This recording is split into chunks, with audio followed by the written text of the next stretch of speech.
Doctor గారు, చెప్పు బాబు, ఏంటి నీ ప్రాబ్లం? నాకు హార్ట్ లేదంటే చెక్ చేయండి డాక్టర్ గారు. ఏం మాట్లాడుతున్నావురా? నరాలు కట్టే. హార్ట్ లేదా? ఎవరన్నారు? నా లవర్ అన్నది. నీ లవరా? ఏ క్లాస్ బాబు నువ్వు? 4th క్లాస్ అండి. 4th క్లాసా?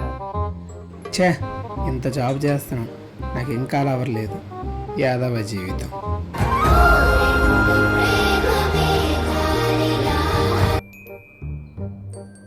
Hello baby. బేబీ ఎక్కడున్నావు బేబీ? నాకు హార్ట్ లేదన్నావుగా, డాక్టర్ దగ్గరకు వచ్చాను చెక్ చేయించుకోవడానికి. అది నీ హార్ట్ నా దగ్గర ఉంటే నీ దగ్గర ఎలా ఉంటుంది బేబీ? అవునా? పోయి చదువుకోరా.